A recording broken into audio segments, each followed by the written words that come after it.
half of the present law in terms of both chapters and words. It will be simple to understand for taxpayers and tax administrators, leading to tax certainty and reduced litigation. Reforms, however, are not a destination. They are means to achieve good governance for our people and economy. Providing good governance primarily involves being responsive. The Tirukkural captures this in verse 542, which reads, "Vaanokki vaazhum ulagallam, mannavan kol nokki vaazhum kudi," meaning, just as the living beings live expecting rains, citizens live expecting good governance. Our government is committed to keeping an ear to the ground and a finger on the pulse and responding while balancing our national building efforts.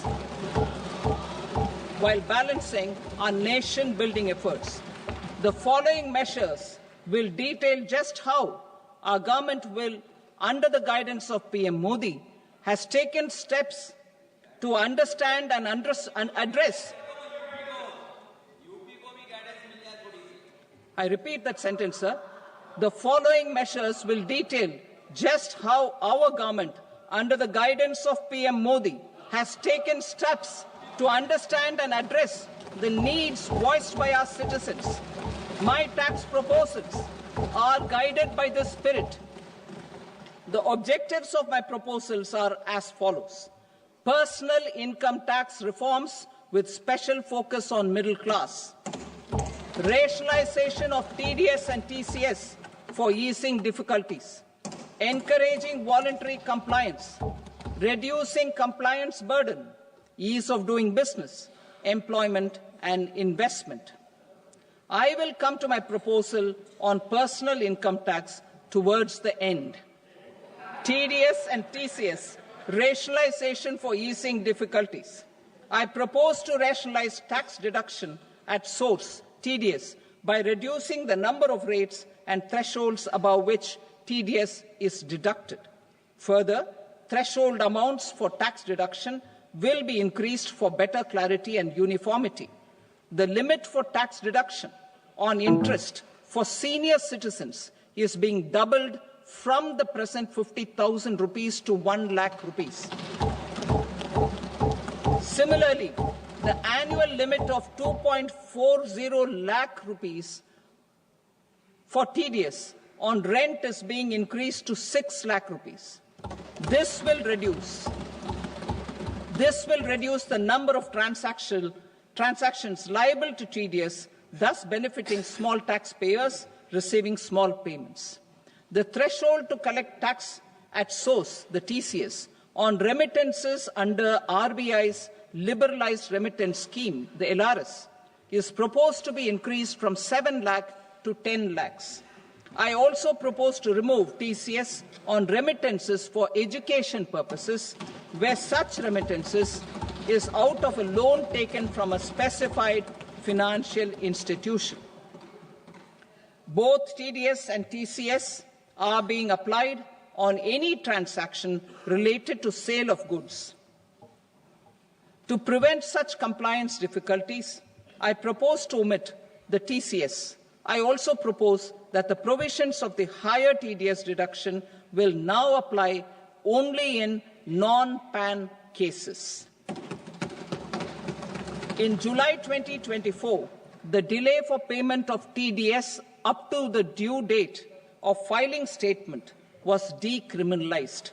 I propose to provide the same relaxation to TCS provisions as well.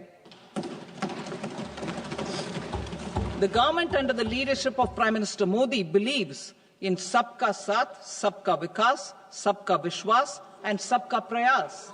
In line with this, we brought in updated return facility in 2022 for voluntary compliance by taxpayers who had omitted to report their correct income. Our trust in taxpayers was proved right.